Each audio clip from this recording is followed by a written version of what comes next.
This is now the final time I'm taking out my Mazda Miata in this form to Laguna Seca. I've previously done a 145.5. I want to see if I can best that time with a new PB. The setup has not changed, so we're still running Tecna Coilovers with sport springs, 8K, 4K front to rear, Konig Hypergram 17x8 wheels in bronze, wrapped in Vitour P1 tires in a 215 section width, Paragon R5 brake pads in the front, and Porterfield R4 in the rear, and offset knuckle bushings just to give us more camber in the front as well.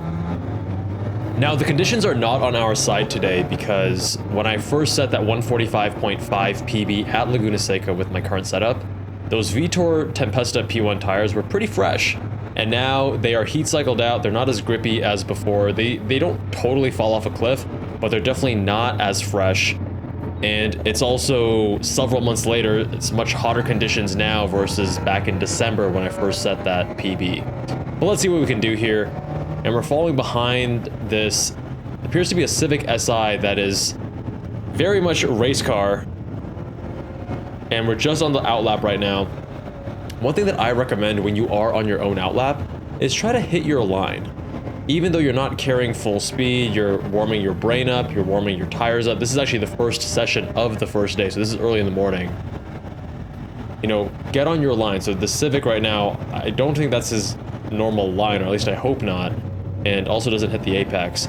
So he's not driving at speed yet, but it's still a good idea, just in general, to practice your line so that when you start increasing speed, you're reinforcing that already set habit rather than having to correct your line as you build speed.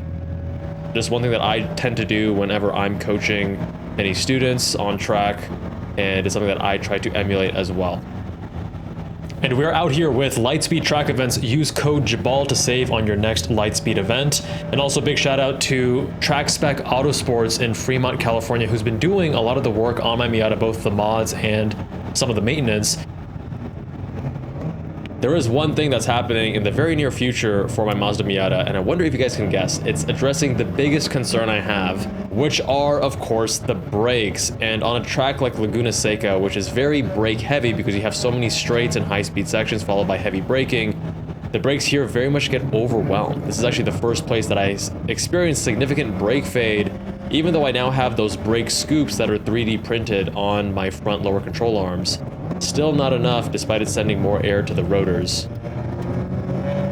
I initially thought they helped, but turns out it was more December cool air plus the brake scoops were enough, but as things warm up to more regular spring and summertime temperatures, it's just clearly not enough and you get brake fade. Now we're starting the first lap. Gonna pick up some pace here, entering turn 2. Civic's line is again very interesting, and whoa, we are completely losing the rear. Got quite sideways there because the tires are still not up to temp. Need to give it more than just a single lap before you start pushing it. We see the GT3 in the rear, so we're going to get prepared to give him a point by, but he's still a bit far back.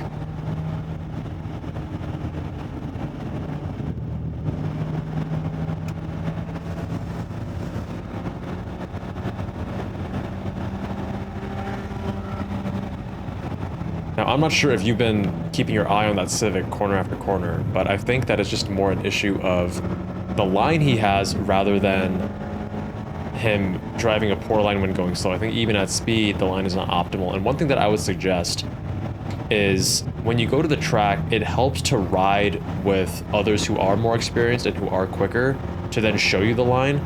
Or the easier first step is just to watch some track videos before you get to the track, so you can learn the lines and at least approximate them a bit closer to ideal. Still loving that Miata balance. I love the shorter wheelbase, the double wishbone in the front, the input quality here. I do consider it quite a upgrade rather than just a side grade compared to the GR86 that I used to own and track, even though the GR86 makes quite a bit more power and is quicker. I really enjoy the inputs here, and it is more neutral and actually I think allows you to advance more as a driver because you have that shorter wheelbase and it's much more willing to rotate with trail braking, whereas the GR86 much less so, and the front end gets overwhelmed and you have to really work around that strut suspension in the front.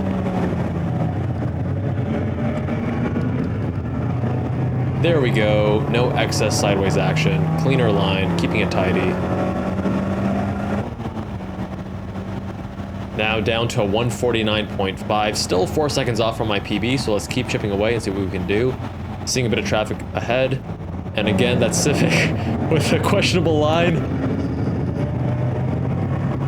It's funny to say that the Civic is relying on his car's power because it's clearly not stock, and actually up close it's got a cage that's really built out.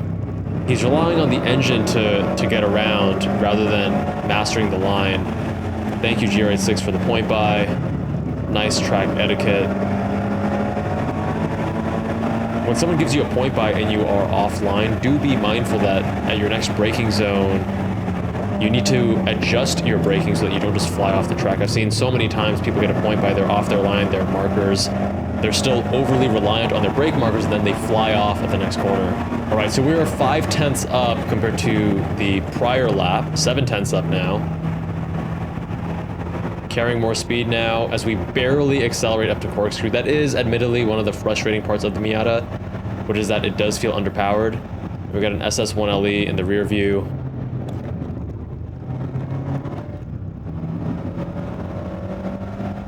Turns 9 and 10. My favorite at Laguna Seca.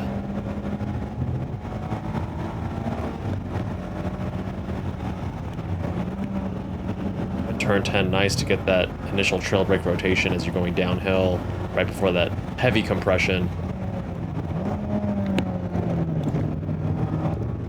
Minor correction there, and onto the main straight. We're about 1.5 seconds up. Staying off to the right, you got to be aware on track so that the SS1LE can pass. This group is open passing, so you don't have to give a point by. But there are many times instances in high intermediate here where track awareness is lacking. That's a safety issue. That line on turn 2 with the SS1LE was also quite interesting, to say the least. Again, I think there's merit to starting with a slower car and trying to wring the most out of it, because I think it's going to force you to adopt better driving habits, really perfect your line to try to keep up and try to squeeze everything out of it. Whereas with faster cars, if you can rely on the engine, it can sometimes enable bad habits. We're now 1 second up from the prior lap.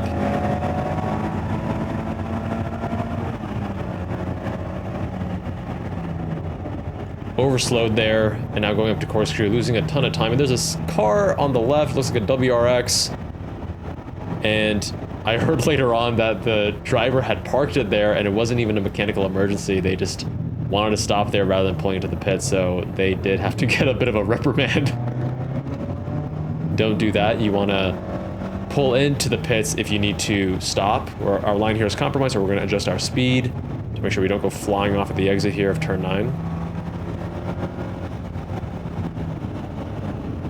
Again, turn 10, getting a bit more rotation there with trail braking at corner entry.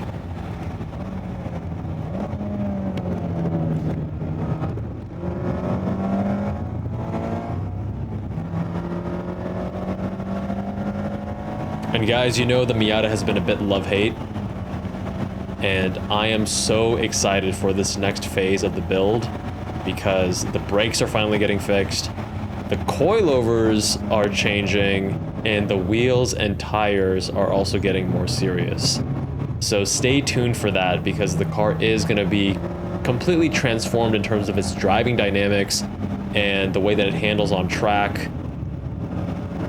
And of course, the lap times are going to drop considerably.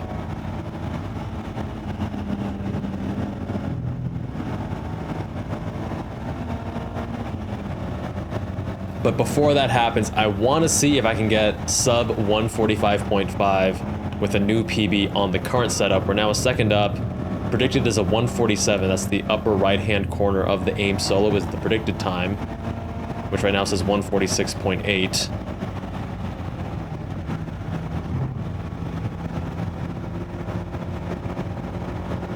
Didn't carry as much speed as I could have through that turn 6. And the E46 behind us, we're going to make way for him very soon. And right here over the corkscrew, I like to aim for that third tree. Don't need to go all the way wide here. Not necessary. Want to kiss close to that turtle. And then track all the way out, bring it far to the left. Trail brake it in, get some rotation, use that compression, load up extra Gs.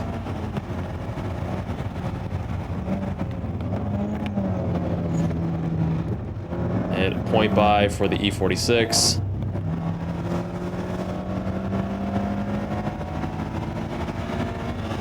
And the nice thing is that even in the Miata, I don't have to lift. 146.3, we still got another 0.8 to chip away to match the prior. And again, another interesting line. I'm confused, like you just passed.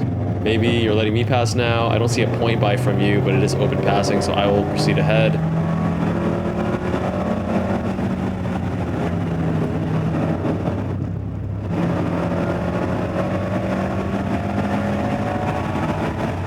It's funny, over the last almost 2 years of owning this car, it's been very much love-hate, both on street and on track. And actually now, as I've driven more and more cars on track, and you guys can see the list of the various cars I've reviewed on track at jabalandcars.com/JCDI, standing for Jabal and Cars Driving Index. That's where I rank all the cars I drive.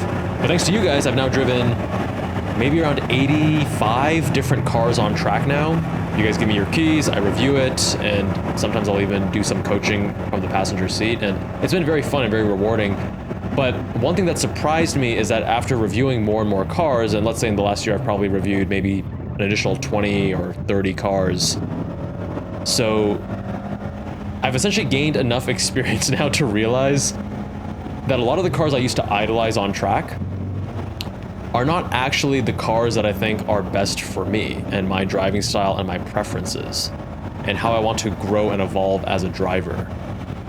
And because of that, it makes me very much appreciate the Miata even more for what it is. Now, of course, I am frustrated that the upgraded factory brakes are pretty garbage. If you get upgraded factory brakes from GR86, BRZs, I mean, they are so much superior where you don't have these same issues.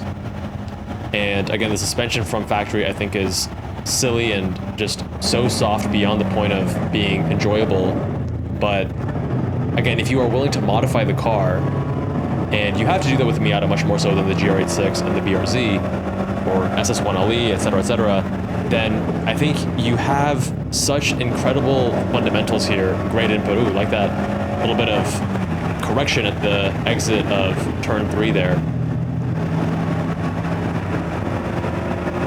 And not only is the input quality excellent, the steering, the transmission, the pedal box, although I wish the throttle was a little bit more sensitive, it's not bad, just requires a heavy jab.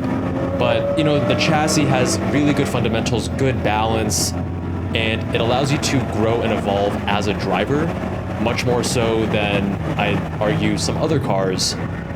And because it's so light, you can just keep beating on it lap after lap, and I don't have any issues with overheating the engine. Even the tires, they're not as likely to get greasy on a hot day compared to heavier cars, because this car weighs just a little bit over 2,000 pounds. By modern standards, absolute featherweight, and as you guys know, weight is the enemy when you're on track. Everything gets better when you're lower weight. So I'm excited now in the build because I feel like I'm finally addressing a lot of those issues with the Miata that have caused me frustration. Not all of them, it's not perfect. I still really struggle on drives longer than an hour because I'm 6'1". I don't really fit in the car properly. I wear minimalist shoes. I'm not doing a cool down lap, so really letting off the accelerator there. So part of the reason why I wear minimalist shoes is actually to reduce my effective height when I'm driving, because if I wear normal tennis shoes or just normal sneakers that have like an inch of padding on the bottom, then not only does it dull the feedback through the pedals, but it also makes it a lot harder for me to fit since my legs are now effectively an inch longer. The downside of that is, of course, if you're a shorter guy and you want to appear taller walking around, then the minimalist shoes don't add any height. But, you know, hashtag race car. Now, unfortunately, we were not able to best the 145.5 PB, which again, as I mentioned earlier in the video, was a tall order since, again, the tires are less grippy. They've been heat cycled out more than 24 heat cycles at this point, and then track conditions are also not as optimal. So it was unlikely to happen. We tried, but a 145.5 is going to be my PB with this current setup. But stay tuned, because the next time I return to Laguna Seca, we will be on a completely new setup, and I'm confident we're going to be beating that PB by a substantial margin. Stay tuned, my friends. Much love, and I'll see you all in that next one.